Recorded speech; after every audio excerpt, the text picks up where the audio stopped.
Welcome to the Murley End. My name is Mark Machado. I'm joined by Dominic Machado, my cousin in the States, and Nick Brooks, who is back in London after his small sabbatical in the West Indies.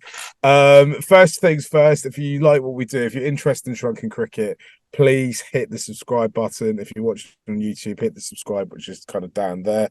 I'm pointing to it. If you're listening in your podcast app, please hit the follow, subscribe, whatever they're calling it, because we need your support to create more content. We are here to I'm going to suggest it's a little bit of talking therapy after Sri Lanka's utter collapse in the Asia Cup final. We'll get on to kind of looking at the more specifics of the team in a bit, and also the kind of run, the Asia Cup in total, and the run into the final. But before that, I think we just need to go around and just say a few words about our thoughts. We're recording this about 36 hours after the final ended. Dom, how are you feeling? What's your thoughts right now? Tell us what's inside you. Yeah, I was telling Mark and Nick this story. I yesterday was introducing my 6-year-old son to what disappointment looks like in sport. He wakes up for this final 6:30 in the morning. He's been talking about it nonstop the day before. He's telling me who his favorite players are, and he gets up and Siraj bowls that over where he just captures the soul of the Sri Lankan batting lineup. And he looks at me like he's like, I've never seen anything like this before. And he tells me, I don't like that feeling. So, that provided some therapeutic sort of therapeutic ability for me. So I had to counsel him, which is a good way of internalizing my own feelings. Because if it was just me watching that at 6:30 in the morning, that would have been extremely depressing. But I think coming out of it and reflecting on it a little bit more, it's something that happens all the time. It was bad that it happened on a big stage. It's something that we know the Sri Lankan batting lineup is a little prone to. We saw this against India earlier this year. We saw this against New Zealand. And I think my thought is it's important not to be too reactionary. We got to tip our cap to India. That is a very, very good and professional side. Mohammad Siraj is a heck of a bowler, and so is Jasprit Bumrah, and we didn't get to see any of the other world-class bowlers they had after that. We got Hardik Pandya in there for a little bit. So I think we kind of have to take stock and say, okay, if this is a bad performance, when you have a bad performance like this, you cannot learn anything from it. You kind of have to burn the tape. You kind of have to throw it out and say, okay, what have we been doing that's worked well? Let's keep on doing that. And what are the areas where we can actually make ourselves better and improve? And let's target those as opposed to dwelling on sort of a shameful loss. Nick, how are you feeling today? I'm feeling like I've been through the washing machine, Marky. For me, it's a careful for what you wish for moment because I was saying to you guys, complaining to you guys that I was going to miss the second innings on my flight home. And the game ended up being wrapped up well before I left for the airport. It was, yeah, it's just one of those wild days. But as Dom said, they happen, right? I was, seeing a lot of Twitter talking about Ajantha Mendes 2008, that other game at Sharjah against India where Sanath got 180 and then India were all out for 56, I think. So these kind of things happen. And I think we've got to look at it in the round that this was a really successful Asia Cup, a second final in consecutive years, which I don't think anyone expected. And I feel like there's confidence and cohesion that's been built through the course of this tournament that can drive Sri Lanka moving forward into the World Cup at the start of October. Yeah, I think I agree with almost everything you guys have said there. I kind of want to drill in a bit, possibly later on, or maybe off pod with Dom about how you could sell a 6-year-old who's just watched that Siraj over, right? But I think it's really important that we're not in a situation where we throw the baby out with the bathwater, right? We've had a pretty decent run. We're pretty solid. That Pakistan win was, I thought, really good and really mature. There's lots of it feels like as a group, this group seems to be maturing, right? And I'm just a little bit nervous that after a loss that dramatic, that SLC might try and do something where it kind of tears it all up again, because we know Sri Lankan cricket, we know what happens, and we know that there are many forces trying to take control of the whole thing, and we also know that culturally Sri Lankans don't deal, as an island, we do not deal with shame and pride, and identify our pride well. And that kind of loss in Colombo is considered a shame, right? We saw that after the loss earlier this season, which was actually, in hindsight, was a lot better than the game we played on Sunday. So I'm a little bit nervous. There might be a bit of a knee jerk reaction to it. Dom, I thought what you said there about burn the cape is quite interesting, right? Because I think this, in a way, it needs to be the end of the first the end of the first cycle for this group of players, where actually now we've seen these guys be together essentially since kind of that England tour in 2021, which we've all in much longer term therapy for, till now. We see them mature and grow as a unit, and actually now I think they go into this World Cup, and I think there's a little bit of expectation on them, and I think that's right as fans, that we know that we don't necessarily expect them to win, but we expect them to be really competitive and take teams deep into matches. But also, we've got to bear in mind what happened yesterday and know that there is a bit of fragility, and that actually the coaching staff, the squad, the people around it have to work on making sure something like that doesn't happen for another decade, doesn't happen for another 15 years, right? And that's where I think kind of, it's the end of the first act, as it were. It's like, actually, the snap happened and the Sri Lankan team disappeared, but now they've got to come back together, and the return will be bigger than the setback, right? Or am I just being totally idealistic, Nick? No, I think you're right, Marky. I mean, I think you've got to say that these things happen, and that there has been clear growth, hasn't there, over the last 18 months? I mean, this side is a long way off the side that went to England in 2021. And I think we saw some good things during the course of this Asia Cup. We saw Will Alagay really break out. We saw Sadira have a great tournament. And actually, that 3-4-5 of Kusal Mendes, Sadira, Asalanka looks like a real sort of bastion of strength for Sri Lanka, Sunday excluded. We saw Mahesh Patirana come in and, have a great tournament, look like he can get bounced out of docile pitches, pick up wickets at any stage of the innings. So I think there's a lot to be positive, to feel boosted about. It's now just, can Sri Lanka get those players, those bowlers who haven't been fit, healthy in time for the World Cup, and can we strike on the right combination of players to take and players to start against South Africa on the 7th? Yeah, I think one of the things that's difficult is, how do you keep these three things that are true in your mind? One, as Mark said, we are a much improved side from what we were 2 years ago. Two, we still have some very big weaknesses that can be exploited by other teams, and we are not, we're not a juggernaut coming into this tournament, and that we're going to have to fight if we want to win. And three, we don't know what this World Cup is going to look like. And this World Cup may take many different forms. It may be a batting World Cup in some pitches. It may be a bowling World Cup in other pitches.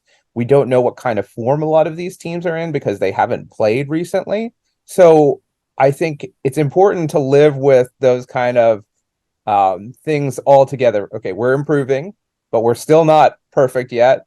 And we don't know what's coming for us a month from now. And we have to just be honest about that and say, okay, right, let's now lean in and do that hard work to continue improving, to be competitive, right? And at the end of the day, even if other teams are better than we are or have more talent than we are, there's a reason why they play the match. They don't hand out victories or World Cups based on who has the best 11 at the start of the tournament. And one thing to kind of echo what Nick said there, we played this tournament with a second string bowling attack. We're missing serious firepower. We've talked about how bowling is the strength of this team, but we're missing our best bowlers. So there's got to be belief too that some help is coming. The cavalry are on their way, and hopefully that will do us some good in the future. You mentioned the cavalry's on the way. We know about the bowling. We'll talk about the bowling later, but I want to talk about the batting first, right? Because as you say, it's not worth kind of dwelling too much on it, but the clear weakness in our side, it's not worth dwelling too much on yesterday's game, but the clear weakness in our side is the batting. I thought, I tweeted about this when I saw the toss and that we'd won it and they were going to bat first. I thought it was really bullshit for Sri Lanka to bat first against India, a team who in recent years they have not had any success against, basically, right? And I thought actually it's a really good statement of intent. If they go out there, put a score on the board, and if you with this bowling unit, you kind of feel if you kind of have anything on the board, they'll defend it, right? Or they're going to take it tight. There's so much variety, even with our kind of second and third string players playing, that you kind of think we might be able to make something happen, right? And I thought if the batting had clicked yesterday, which obviously was the plan, if it would have been a totally different game. But the question is how do we make that batting click? Because it's the batting that got us into a slightly difficult position against Pakistan, got us into a slightly difficult position in Afghanistan, and obviously just didn't turn up at all in the final. What do we need to do? Is KJP at the top of the order? Is that the fix? Do they stick with it? Or do they kind of shift things around a bit? We've talked about putting DDS at the top. With there's a number of different ideas and theories online. What would you do, Dom, or what would your advice be to selectors going into the World Cup at this stage? That's a great question, Mark. To be honest, I think we kind of have, or at least the selectors are considering 4 options at the top. They're considering Demuth, they're considering Pathum, they're considering KJP, and they're considering Avishka. There are different kind of rationales behind each of them. The Demuth Pathum pair is supposed to provide solidity, provide good starts, be able to see off tough bowling. They struggled with that, honestly, in this tournament. I think that was one of the sort of downsides. The other thing that's got to be sitting in the mind of the selectors is, I don't know how much other cricket they watch, but seeing what Australia and England and South Africa have been doing, they've been putting up some monster scores. And I want to say, granted, they would not have put up those monster scores in Colombo with huge boundaries, with slow wickets. They're different conditions, but there are some Indian pitches that do behave like that. So if you're playing a squad that can score 400, do you need to be a little bit more aggressive at the top? Consolidate and take the game long, sure, that works well if you're chasing. But if you have a really destructive batting unit that you're facing, putting pressure on them is important. So part of me wonders, what does a KJP Avishka opening combo look like? You got left hand, right hand.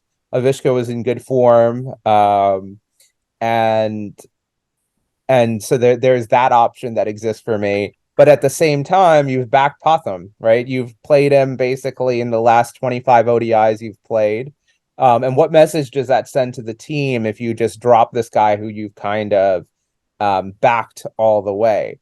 So I like the idea of giving Pathum a more dynamic partner, whether it be KJP or Avishka. We saw KJP's 2 problems. One, he's a walking run out. That was a horrific run out against Pakistan. And, he can be susceptible to pace bowling at the start of his innings, in as much as, he can be great against it. But one thing that I noticed that KJP was doing that nobody else in the Lankan lineup was doing was hitting the ball aerially. They're playing very, very conservative type of cricket. Very rarely, even guys who have the ability to play aerial shots, like Mendes, has reined it in big time, right, for the conservation of wickets. And I think perhaps they've gone a little bit too far in the conservative direction, and they need to open that up a bit more. So those are what I see as the options. And there's good and bad with each of them. Avishka was kind of the star discovery of last World Cup, so it'd be wonderful if he could repeat that, but we'll see. And maybe he's a better investment in some ways for the future than KJP, but that's a tough decision at the top. Nick, has Dimmoth done his job in white ball cricket for Sri Lanka? I think so, Marky. I mean, I was expecting Dimmoth and Patham to both have better tournaments than they did. And you look at those first wicket stands, I had a run through them this afternoon. There was 13, 63, 34, 7, 20, and 1. So you're not getting off to great starts at all. And you've got two guys who are striking really sub 80. They weren't even able to pull those strike rates up. And I mean, it's not looking great, is it? And then I think the other big issue that Sri Lanka had in this tournament was at 6, you had Dhananjaya, who averaged 12, striking at 61. And at 7, you had Shanaka, who was averaging 10.8, striking at 65. So you're getting off to slow starts and losing a wicket early. And then at the back end of the innings, you've got those guys who aren't contributing runs or pushing the run rate up. So there's a lot of pressure coming onto that middle order. I think I'd like to see Avishka Fernando in the squad, but I think it's too much of a U-turn late in the day. I wonder whether there might be... I mean, look, I think Dunith Walalage deserves to be in this team, and how you fit him into the team if you've got all the seamers back and Hasaranga back is a question. So I wonder, could you shift Kusal Mendis up to open and go KJP, Kusal Mendis, Walalage at 3? Is that too bold? I don't know. He looks like a great accumulator. And then if you've got Sadira, Asalanka, maybe Hasaranga coming at 6 to give that back end a bit of a push. Shanaka at 7, Dhananjaya maybe missing out. I don't know. Is that too bold? What do you guys think? I think ideally, if you're going with that, I'm not saying I agree with that. I think you go. Who did you have to open there? Was it KJP I went KJP and Kusal Mendis to open with Alligator 3, Sadira, Asalanka, Hasaranga. For me, I think DDS has to play, right? I think he's one of the batters. I don't know, he had a tough Asia Cup. I think him and Asalanka are, at this point, I think they're pretty much undroppable personally. I get the argument about him having a bad ODI series recently, but I just think he offers too much. Also, as the extra spinner, you need him. I mean, like the surprising thing for the whole tournament was obviously Asalanka's bowling, right? That moment, like absolutely no one predicted that. Even Asalanka in his wildest dreams couldn't have predicted that, if he's going to be honest, right? But I think Asalanka is kind of finishing, is getting solid. His batting is getting solid. I think they've got to have a serious discussion with about Patham Nissanka and what his role is. I mean, he's been in that role for a while now. I think probably it's too late to drop him and Dimmoth. So I think he's probably sticking about. I didn't think they'd drop Dimmoth and put KJP in, right? Actually, when they did it, I thought it was a bold decision, possibly the right decision at that moment, because ultimately this whole tournament, from a Sri Lanka perspective, was about fine-tuning for the World Cup. And I think actually, even though, we finished runners-up, we're probably left with more questions than answers, right? Because I still think they've got to make that batting work. I think there's the talent there. I think the thing we're not getting is that consistency, right? We're either getting low not scoring quickly enough and not scoring consistently enough, which is the worst of both worlds, isn't it? Yeah. Nick. Yeah. I'll go ahead, Dom. No, I was going to say, you've given me a lot to think about, and I've been thinking about these same things, Nick. I have to disagree with Mark and agree with Nick here that, unfortunately, I think DDS has to go from the one-day squad. I think one of the tricky parts about what's gone on is we've gotten to a stage, right, Mark? You very rightly described us as being done with the first act. We've kind of, we could use the metaphor of kind of a lizard. We've kind of shed our first skin, and now it's time to grow into something a bit more. I think DDS played a great role in that team, providing solidity, providing bowling options, good fielding, but I think we now have options that maybe make him not necessary for one-day cricket. And of course, he doesn't have a stellar record either. I think Will Olagay provides you everything that DDS does, and he provides more variety in your bowling attack. He can bat down the order. He can, he's left arm. He's a great bowler, great fielder, calm, and I also think that sixth slot is a place where we could add some impetus to the innings. And I think when he comes back, Hasaranga would ideally fit into that number 6 role. With Will Olagay, I think what you tell him at this moment is focus on your bowling for this World Cup. Moving him up to 3 is a lot of responsibility, a lot of pressure. So I would keep him at 8 and play him primarily as one of the bowlers. And then if you move Hasaranga to 6 and you have Charith being able to pitch in a few overs here and there, and I think he definitely is capable of doing that and has done that throughout his career, I think you obviate the need for DDS just a little bit. And to go back to your question, Mark, about Potham, I agree. And I think Potham is an example of us growing out of our skin, where now to play the brand of cricket we want to play, we need to be a little bit more aggressive at the top. I don't think we have we haven't prepared that option, right? That would just be springing it. If we were doing KJP and Avishka has been out of international cricket for quite some time now and hasn't played well when he's played. So I think it's a bit late in the game for that. But I think what we're seeing good growing pains. As you said, Mark, more questions than answers. But part of that is because some of the players are filling roles that we didn't expect them to fill, and perhaps filling them better than others.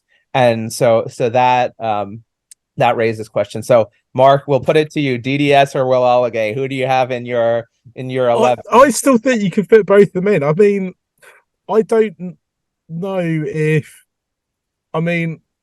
if you go back to the kind of the T20 World Cup in the UAE two World Cups ago, then I think I'm right in saying the opening pair, the desirable opening pair going into it, was Avishka and KJP, right? That was the plan. Where they switched it. Remember, Mahela had that thing of batting Avishka at 4. Yeah. Oh, yeah, and he was kind of in the squad, kind of fell out of the squad through injury. He's kind of come back. Actually, he the last LPL just gone that only finished a few weeks ago. He started off really sluggish, but actually came through really strong. He's the highest run scorer in LPL history, I think. I'm not sure I think he's potentially quite close to the squad, especially considering the tournament, the Asia Cup was in Sri Lanka, so he would have been kind of in and about them, kind of, in the nets with them and stuff like that. So he's probably close to the team than we realise. It's just that it just feels like it's too much of a stretch for Sri Lanka to drop it, for SLC to drop it. I have stopped trying to predict or tell people what I want. I try and kind of rationalize selection decisions from SLC, right? I think Will Olagay has, he seized the opportunity. The minute Hasaranga got injured, I thought this was his moment. He seized upon that. I'm not sure he's ever batted as high as 3 though, Nick. I don't know where he batted for St. Joseph's, but I'm not sure. I mean, I'm just kind of working backwards from, I was thinking, because you want, if everyone's healthy, I think you want 3 seamers, right? You want Kamara, Chamira, Patirana, and Madhushanka, 3 of those guys. And then you obviously want Hasaranga, you obviously want Dikshana, so that's already 5 spots. You want Will Olagay, that's 6. Unless we're going really curveball and dropping Dasson, that's 7. So then you've only got space left really for 4 batters. So it feels like you gotta if you want to get all those guys in, and maybe you have to be harsh and say we don't get all of those guys in, but if you are going to take all of them, you've got to kind of do something funky to get there. I mean, I don't know how Silverwood what he would think about having 70 overs of bowling there. Yeah, I mean, maybe it's too much bowling. Yeah. Do you think? I think the question is, we played with two seamers basically this tournament, plus the 2.5 with Dawson pitching in overs here and there. Indian wickets, I don't think that's going to fly unless you get a ranked Turner. I also think if Patirana is one of those seamers, you want to provide some cover. He was brilliant. He was aggressive. You do not want to put the pressure on him to keep the economy rate down. You want to let him express himself fully and do his job as a middle overs wicket taker, which I thought he did. That's the step up in our bowling, is that we are active and aggressive in the middle overs. So Patirana, I think, to my mind, has to play as a third seamer. Maybe you can get away playing him as a second seamer if you're talking about slow, low decks. But yeah, so maybe there are multiple combinations. So maybe we could go about this exercise by talking about, all right, well, who walks into the 11 and what options do we have depending on the conditions? So I think from a bowling perspective, right, I think you're looking at Deekshana and Chimera on the basis that they're fit. I also think at this stage, Madushka and I think probably Hasaranga, not probably, definitely Hasaranga, right? So that's your kind of four, kind of that's 40 overs of bowling you've got there, right? So you've got to look for I think probably going to look for another seamer more often than not, or at least have an idea of who, if you know the pitch isn't going to turn, who else is going to play. And Dustin is definitely going to be in because he's the captain, right? He's still captain, right? At the point of recording this, he's still the captain. I mean, I really don't know who you put in, and I also would say, if we're talking about batting impetus, there's no one we can bring in who can do what Shaunaka can do. Would I love to have an option other than Shaunaka to do those things, like Hardik Pandya? Like if we could just trade for Hardik Pandya, like that would be great, right? Look at you trying to trade a good Sri Lankan boy for an Indian boy, a good Indian boy, but But I mean, it is a tough one with Shaunaka, right? Because I had a look, his last 10 scores, last 10 innings, he's averaging 7.22. Yeah. He's not striking at the way he can. He bowled 20 overs across the whole of the Asia Cup. So, I mean, but at the same time, he seems to have brought a great sense of cohesion to this unit and filled a lot of young cricketers with confidence. So, I don't think I think he will play the first game of the World Cup, but I'm not sure whether you can have him as undroppable. I'm not sure in modern cricket, modern white ball cricket, at least, can you carry a guy as a pure captain? I mean, it's a real conundrum, isn't it? Yeah, it is as well, and especially when you consider how, like, actually he's at this point, there's a really good argument for forget his batting prowess. He is keeping a very good seamer at the team. Yeah. Right. Because if you drop him, you can pick Patirana every time, for example, every time, or Kamara or somebody, right? And maybe that could be the option because at the moment, currently, he's not really adding much with the bat. Then the other thing is you got to put Kissel Mendes because he's our best wicket keeper. So that's 6, right? And you've got to pick Sadira and Asalanka, right, off the back of that tournament. Those were our 3 best batters during that tournament by a long shot. Mm. So that's 8. So you're really looking at 3 spots now that are, I would say, kind of up for grabs, right? So okay, so we have Mendes, Sadira, Asalanka. We've got Hasaranga, Deekshana, Chimera, Madhushanka / Patirana, I would say. I think you could make the argument for, depending on the pitch, playing Madhushanka instead of Patirana, or vice versa. So I think, so that's 7/8, and then you have 3 spots left. And so what are we lacking in that side? We have enough pace bowling, we have enough spin bowling, I think, in that. In theory, you need a opener. I mean, possibly want to because you want Kissel. Kissel could open, but I mean, I think he's better. You're putting a lot on him. Yeah, I think he's better at 3. this might be an outside shot. Sadira has been an opener for much of his career. But I thought he looked really good at 4 and Um, like he seems like just such an easy accumulator, right? He can strike at 100 without playing too many big shots. yeah. And so he seems really well suited to those middle overs. But maybe you do have to shift him up to open just to make the balance the side. I mean, it's going to be there's going to have to be some creative thinking here, right? And also I feel everyone thought 2019 was going to be the tournament of big scores, and it kind of didn't turn out to be. I think this is going to be the tournament of big scores, at least up front, and then maybe as it goes on and the pitches where we might start to see some slower, lower 220, 230 kind of games.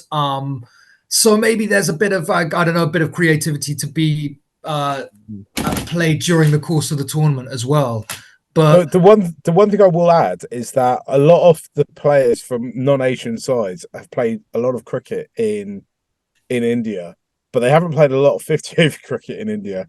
And I think actually the thing that we've seen in the last 6 months from Sri Lanka since those qualifiers is them grow as a 50 over team, right? I think they've learned to play 50 overs a lot better, obviously final aside, than they did, against Pakistan, even against Afghanistan. They were great examples of being able to play it quite well, I feel. And have actually played quite a lot more ODI cricket than most of the teams. And I think like there are less clear favourites than there were last time around. Like South Africa scored 415 the other day, but then they seem really hit and miss. England in that series against New Zealand seemed to be very hit or miss. So I think there is a sort of that sides haven't played a lot of one-day cricket, and there could be quite a lot of sort of feast or famine maybe during this tournament as well. Yeah, I think that's a really good point there, that we don't know what's going to happen. We don't know how these sides are going to turn up. I think we've done well in the middle overs, which used to be our weakness in one-day cricket. We didn't know how to bat, or we didn't know how to bowl in the middle overs. I think how do we exploit the power play is something we want to think about. And then I think our death bowling is mostly fine, but I think our death batting is something we need to think about. And to kind of defend Dawson a little bit, without Hasaranga in the side, he's basically the only batter that can bat with power down the lineup. So that puts a lot of pressure on him in terms of run rate and things of that nature. So I think, yes, he scored low. Yes, he is struck low, but part of that is there is so much pressure on him when he gets into bat. If he doesn't provide the sort of pyrotechnics that we desire, SL is not going to put up a big score. I agree. I hard agree. The last few weeks, though, there's been these rumours that they might end up bringing Angelo Matthews back in to the squad, which I think just throws everything up in the air again. But where does he bat? Where are you going to put him?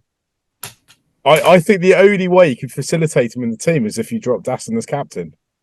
But even then, even if you dropped him as captain, where would you put him? You put him in the spot that Dasson has, right? Or at 7? Because like the one thing that's come out of this, the Asia Cup from a batting perspective, is Sadira and Asalanka really work. And you just want to say, don't ever rip that up.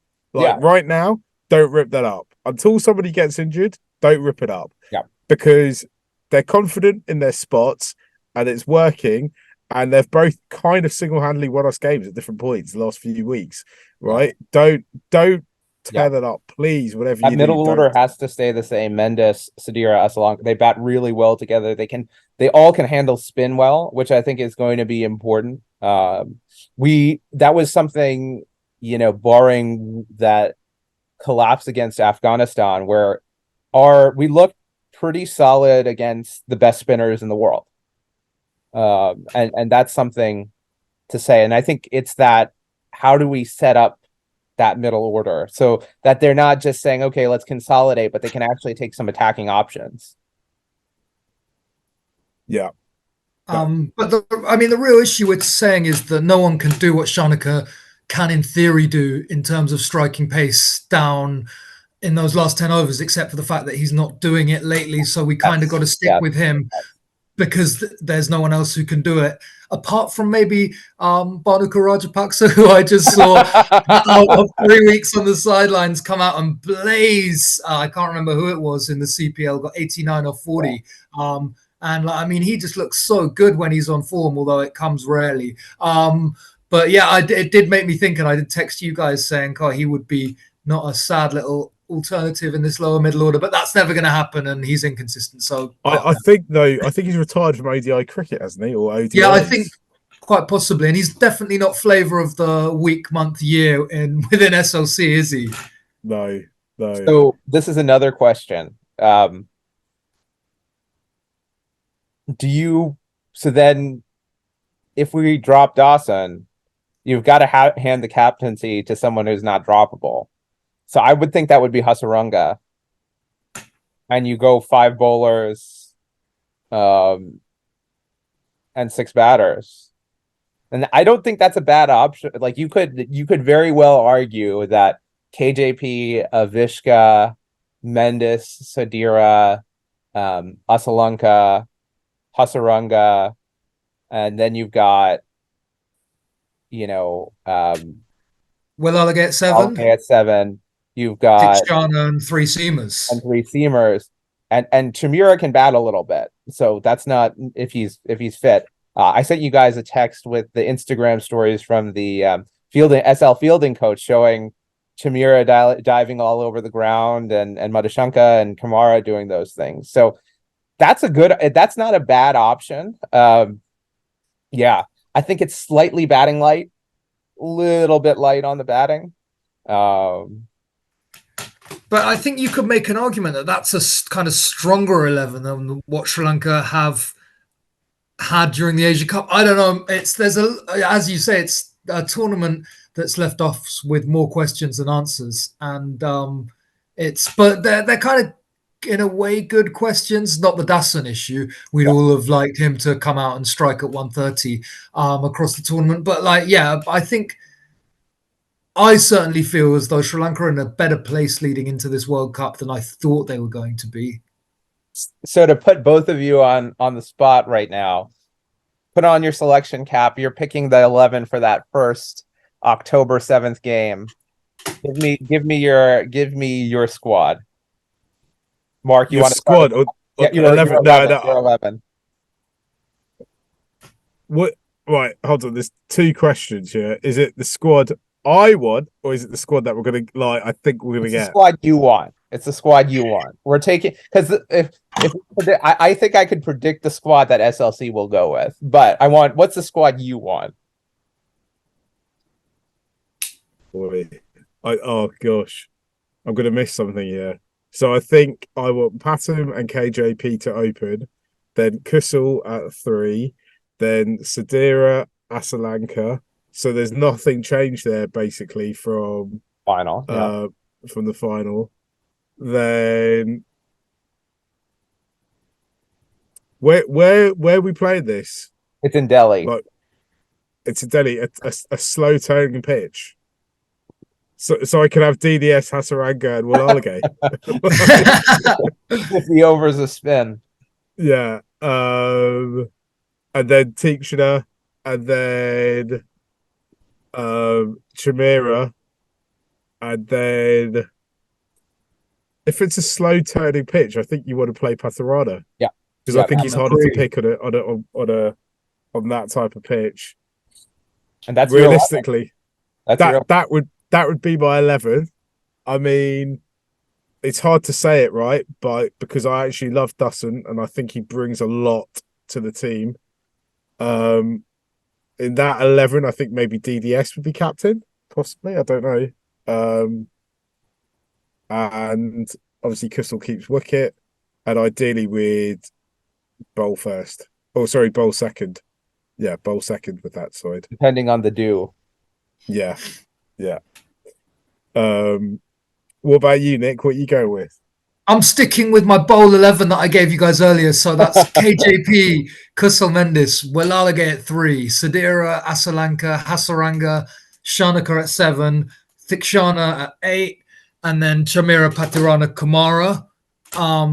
I looked at this earlier. So rounding out my 15, I would have DDS, Nisanka, Hemantha, and Madhushanka. And then for the traveling reserves, I'd go with all seamers. So Rajitha, Madhushan, and Binura. Yeah, that sounds about right. Can I make one change? Actually, I'm going to make one change. Got to take Patamat, DDS, and KJP will open, and Dassons can come back in. Okay. I think you need a bit of insurance actually with your bowling seamers basically. Yeah. And I will say that Dawson's type of bowling is something different than what all the other Sri Lankan seamers bring. And there are certain types of pitches, particularly low turners, where he can bowl effectively when pace doesn't quite work for you. Yes. Yeah. I would, my ideal, I think, would be Avishka, KJP, Kusal, Sadira, Asalanka, Hasaranga, Shanika, Thikshana. I think that gets me, sorry, Walalage, Thikshana, and then you go with Chamira and Patirana, and I'd be willing to move Walalage into or out of the lineup depending on whether it was seam versus spin. I think the person they might end up moving in and out is actually Thikshana. How can they do that though?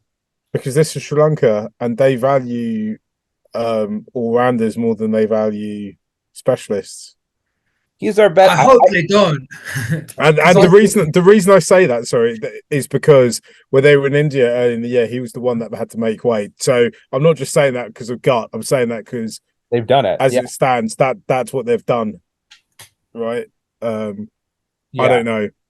I think the thing, so maybe we can talk about one thing that's exciting is we have 5 or 6 wicket taking bowlers that really, can run through a side on their day. Thikshana, Hasaranga, Walalage, we saw do it to India, Patirana, Madhushanka, Chamira. We don't know who will be healthy.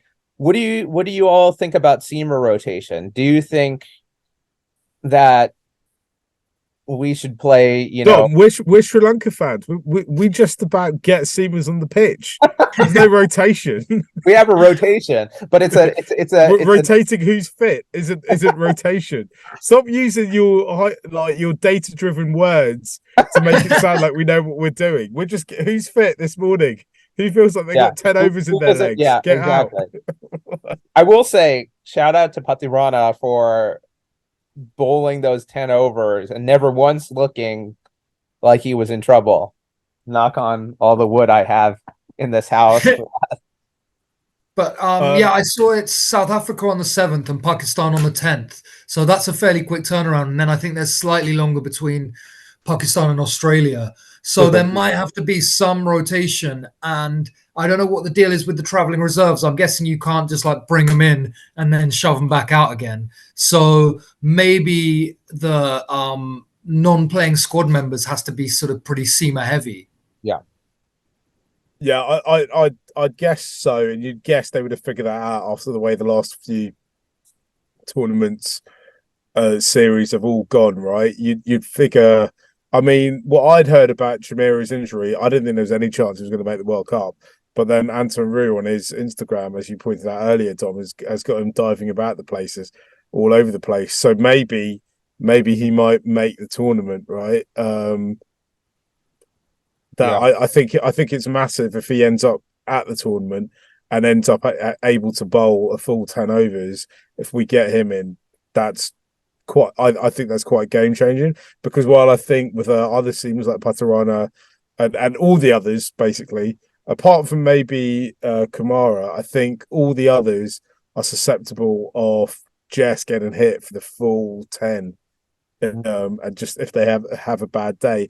I mean, I also think all of them are really young, and actually in 3, 4, 5 years time, like Patirana is just going to be a monster, isn't he?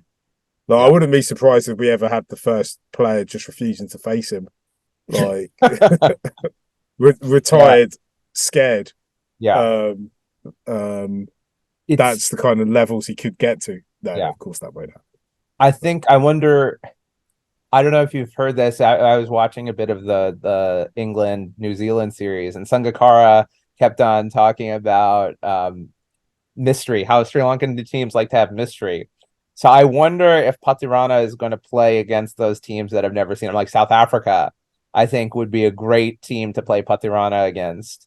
But maybe against India, right? So what happened in the first match, I think Rohit Sharma could read his bouncer because he has to bounce it like more than or less than halfway down the pitch in order for it to reach the proper height. So he was just smacking him for six. So maybe I think that there might be an element there. You've not seen Thikshana, right? That could be another option. I'll be curious to see how a team like England goes. A lot of these guys haven't seen. The last time they played them was the 2021 debacle. I'm interested in how they face against England. I'm interested in because I don't think there's any team apart from India, apart from the Asian teams. Australia has a little bit, I think, because they yeah, Australia's seen Thikshana Thikshana a little bit and Hasaranga a little bit and and Malala a little bit. But most of the other teams haven't seen, other than the Asian sides, haven't seen our bowling attack. There's nobody in England who's worried about our bowlers, and I'm just like, I'm not saying Sri Lanka are going to win it. Don't misunderstand me, but there is. I reckon there's at least one hiding they're going to give a non-Asian side. Yeah. In this tournament, because someone's going to come in undercooked and not realize that before, when you played Sri Lanka like 10 years ago, there was like one mystery spinner and Malinga, and now you've got like basically three mystery spinners and Patirana potentially that you could be facing. And if not, then you're going to be facing Shamira, who's going to come at you like a steam train, or one of our other seamers who, if fit, could potentially come at you. So England doesn't really rate Sri Lanka at the moment. I mean, I gathered as much from Jared's interview with Estelle. Yeah, weirdly, I think Jared obviously has got a vested interest in Sri Lanka. I think he keeps more of an eye on it than most of the other kind of cricket content makers do out there. It's interesting, right? Because I obviously I follow English cricket, as does Nick, and I still think the three most interesting, or the two interesting areas of the world to look at when it comes to following cricket is Asia and the West Indies. And it's not because they it's not because those are two parts of the world where cricket's really popular, but it's actually because those are the places of innovation, right? So you watch England, like, absolutely, there's not really been much innovation in the last like 10, 15 years. I don't think, as somebody who's watched Sri Lanka my whole life, I don't really think Bazball is as innovative as English cricket fans will make you think it is. I think it's kind of taken on where Sri Lanka and Australia and other teams who've had test success at points have taken the game. But in terms of like what players do, I wouldn't look to England or Australia for new technical innovation. That is all coming from two places, right? That's all coming from the West Indies, and it's all coming from Asia. And that's why those, for me, those areas are much more interesting to watch. But it also means in England, orthodoxy is king, right? So when they see a Patirana, they just think it's it's another schoolboy from Sri Lanka who's going to be here today, gone tomorrow, and they don't think it's something that's going to last. Well, actually, in Sri Lanka now, we've had, he's our third slinger to play for the Sri Lanka in the last kind of 20 years. I say that because I don't know if they had slingers in the 50s or 60s. Nick will know that.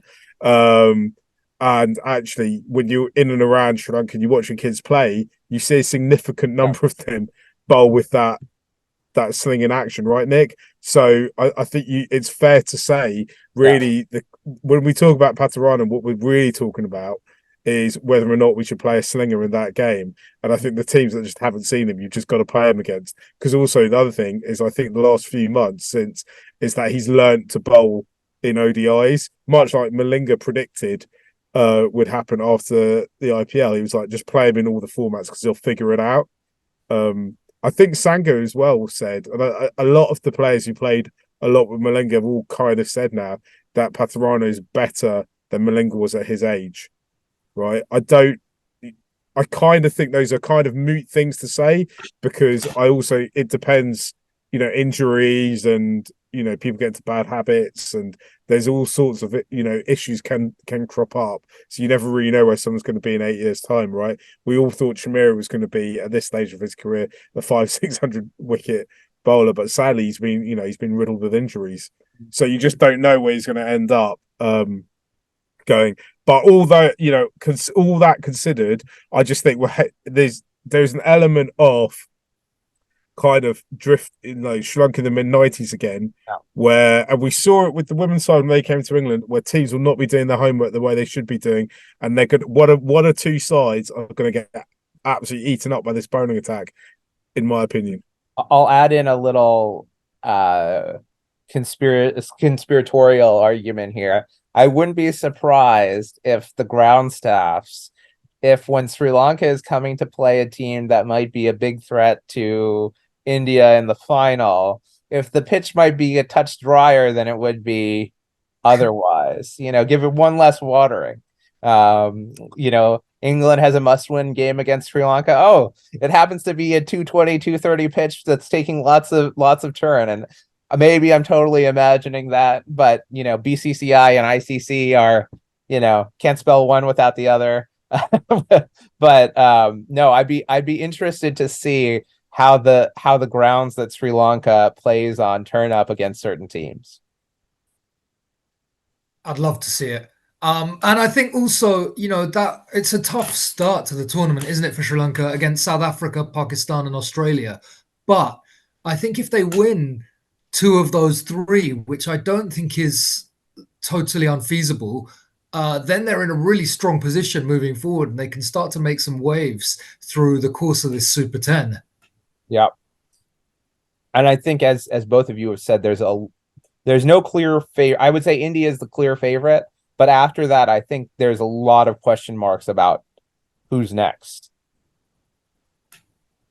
I think Sri Lanka should really look to figure out how many wins they need, target there's two or three teams in that list that Sri Lanka should be going, we could definitely win these games if we put performance in. And there's another two or three teams in the tournament who Sri Lanka should be thinking, right, this is how we can compete with them. There's another two or three teams that I think are a little bit further away. I say that, I actually sit here and I think really that's really probably only India at this stage.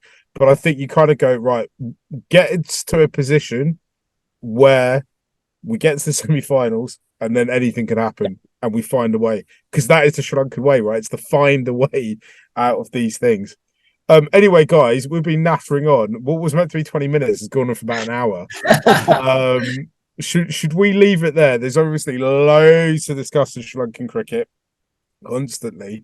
Any moment now we're going to do a special on the women's tour to England, because that was a special tour, and we've got a Asian Games where the women's side are going out to, and Sri Lanka is sending an A team, which I'm really excited about. Some really young, exciting players in that side, some players who I think should be in consideration for full senior tours and tournaments in the next few years. So we'll be back again soon. If you've managed to last this long, please do hit the subscribe, leave a comment, share, tell all your friends and family who are into Sri Lankan cricket that we are here. The more feedback we get, firstly, it encourages us to make new stuff, because let's be honest, none of us are making anything from this.